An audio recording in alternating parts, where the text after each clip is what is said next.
Oz may be the inside man, but on the outside, it's apparent to us that he has got the Maroonies and the Falcons wrapped around his finger, or in the Penguins' case, his flipper. Welcome back, guys, to Fog Entertainment here to review episode 2 of The Penguin. This one is called Inside Man, and you know what? For me, I liked the premiere, but I think episode 2 was a big jump up. I thought it was a lot better than the premiere, and I am enjoying this show, and I'm going to say that after 2 episodes only, it's probably my favourite show of 2024. Not that there's been that much competition for that top spot, but yeah, for me, I'm enjoying this more than anything else so far. Yeah, it sets up there for me. We saw the arrival of Tio Rossi playing the Doctor in this episode at the beginning, but I think it's always hard to hit the nail on the head with a premiere. I think if a premiere's bad, it can, lay the ground running for the rest of the show, but I don't think it's the end-all be-all, because they are hard to get right. I've seen great premieres and then a show just falter. Yeah, you don't want the premiere to be too good and the rest of it doesn't live up to expectations. You kind of want the premiere to be good and good enough for people to want more. But you don't really want the premiere to be outstanding and then for people to be like, oh, the rest of the show's not as good. And I felt like the Penguins done a good job of that. I think the premiere was good. And after the premiere, I'm thinking, right, I'm going to check out the rest. And episode 2, I think, was definitely worth checking out. So we start off with Sofia. We see her in the Arkham prison where she gets released. We do get introduced to Tio Rossi, who does play a doctor, and it looks like she has got PTSD from Alberto's death. We get some flashbacks where Alberto was visiting her in prison, and then she just sees someone come up, a faceless man come up and shoot Alberto from behind. We learn that Sofia was in prison for basically being a serial killer. She killed at least 7 women, I believe, and now she's back on the outside. So, I mean, she's not exactly a safe person to be around, and, she's looking for revenge. She wants to track down her brother's killer. Some would question what's going on in Arkham to let someone out when they committed murders like that, but we'll have to see that another day. As for Tio Rossi, I would have liked him to have a bigger role. I feel like the Doctor, there's only so far the Doctor role can go. I've seen, apparently, in the comics that the Doctor has a big part to play, and he's actually one of the bigger villains, so you never know how that's going to go, but it's called The Penguin. It's not called The Doctor. No, it's not called The Doctor. We do see Oz. He is sitting down with Maroni, and Salvatore Maroni is not happy that he's been framed.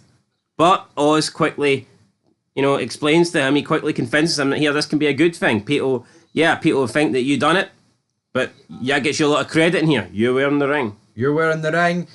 Who introduced his wife, who didn't really do it for me, his son, I believe. Then the capo guy was alright, but I like Maroni. We feared in episode 1 that he could have been a one and done, but again, I'm seeing progression. I'm seeing a story being put in place here. I'm liking it. Yeah, so Maroni then decides, you know what, Oz kind of betrayed me by setting me up and making me take the fall, but I guess if we team up with Oz, we can use this to our advantage and take down the Falcons. So they arrange to hijack a drop shipment that Oz is going to be part of. Obviously, Oz will be with the Falcons, and he sets it up and he arranges for Maroni's crew to attack the front car, but not the follow car, because that's where Oz is going to be. But we speed up, and when we see that the shipment is about to set off, Oz's position gets changed by the Falcons. They say, nah, we need you in the truck.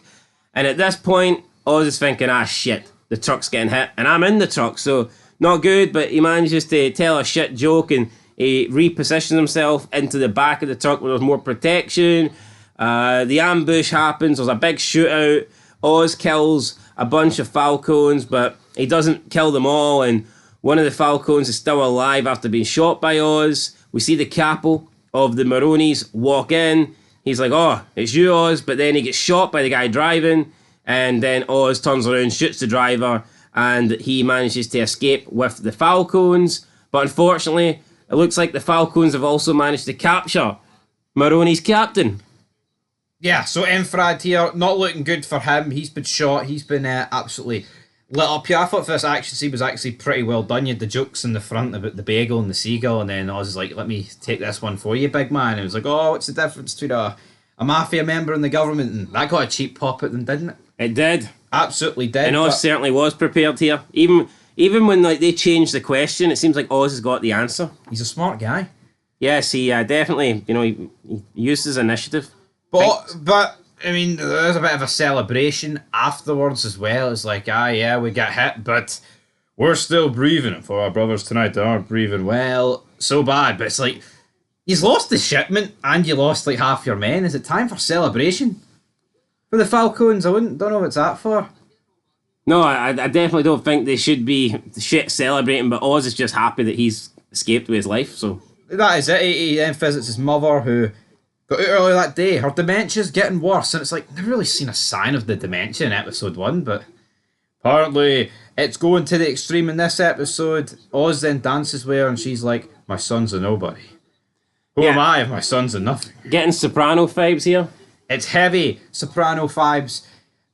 I just don't think Tony, but Tony wouldn't accept this though. I feel like Oz was very. There's obviously. I mean, you can compare the two, but Oz obviously cares about his mother. Tony didn't really. Yeah, definitely. And Maroney's wife then sits down with Oz, and he gives him a mission to retrieve Evrad before the Falcons basically get to him to talk, or else that's going to complicate everything, and it's not going to end well for Oz. Oz comes up with a plan for Victor to plant evidence to frame the Falcon underboss Johnny Fite for Alberto's murder. So he learns that Evrad has been captured during the wake for Albert, so he's going to try and find Evrad while everyone's mourning Alberto, and while he does that, he gets Victor to plant the evidence in Johnny Fite's car. However, Victor gets caught while trying to plant the evidence, so he can't go through with it, and he has to run off. But at the time, Oz doesn't know this. He thinks his plan's going to work. He manages to... Well, first of all, he does go and he confronts the Falcons, and he says, I can't believe you've got this guy here. After they tried to take me out, they tried to kill me, you bring them here, you keep them alive. And this is basically just to tip them off that Sofia has arranged for him to be here by herself and her number 2. So after that, they then search the mansion to try and find this guy, and they do find him. They find him tied up. And they plan on getting answers, but Oz sneaks in after they have left. Thankfully, they're going to look for the answers later on, which gives him time to speak to Evrad, and he tells him, look, you have to say the name Fite, Johnny Fite. He is the one that put you up to this. After you give that name, I'll get you out of here. But then Oz receives a phone call from Victor. Victor says he couldn't plant the evidence.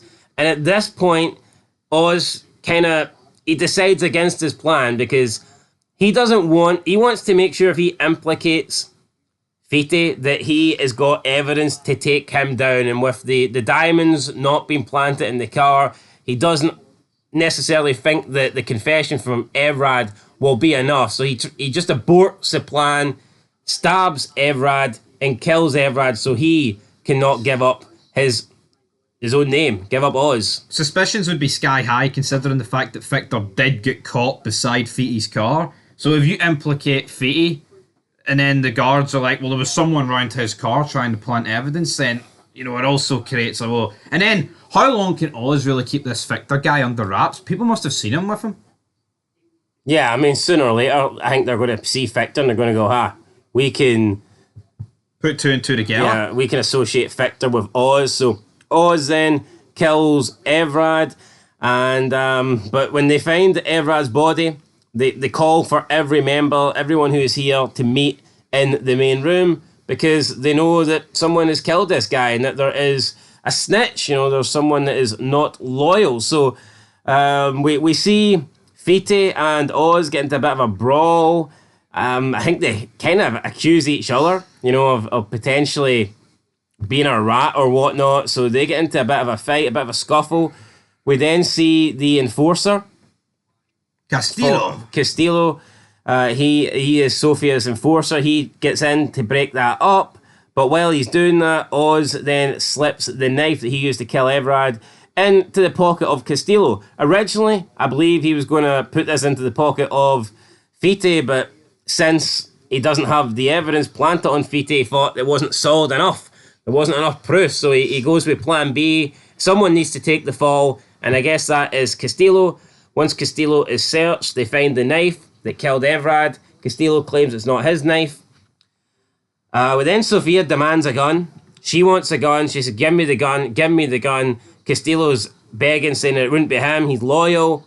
But in the end, Luca just executes Castillo, denying Sofia's demand that she wanted to be the one to avenge Alberto. And then he orders her out of the family business. Now, I mean, do you think it was just a case of Luca wanted to be the one to do it, or do they not maybe trust Sofia with a gun because she is like kind of insane? I think it's more the fact that Luca's the boss. He's the boss of the family. At the end of the day, and if he wants to be the one to pull the trigger, who should be anyone other than himself to tell him not to? I mean, I guess he could argue that's his nephew. Yeah.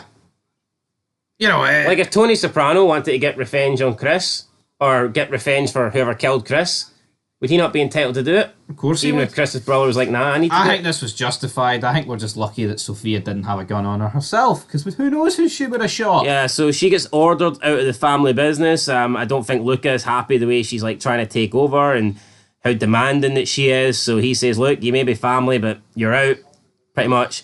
Oz then makes Victor dig a grave for Everard and Castillo, and he tells Victor to lay down. He's like, is this where you want to be? Do you want to be down in the dirt with him? He says, you only have one chance at this. You know, if you fuck up, you die. You know, you got to see things through. You got to improvise. You got to come out on top. You got to stay breathing, or else you end up like these guys down in the dirt. Then Oz orders Victor up. See, at this point, I think there is a wee bit of a connection. I think Oz is just showing Victor some tough love here to try and... I do. I think it's a bit harsh, though, at the end. You know, I get it.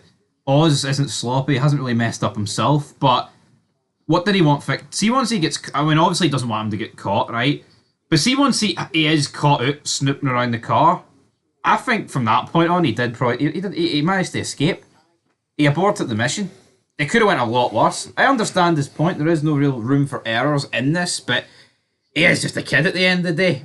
But I guess Oz views it in a way that Victor owes him his life. Yeah, he does owe him his life. But I mean, it wasn't a betrayal. He just got caught out when he was trying to plant the evidence. Then he basically threatens to kill him if he fails again.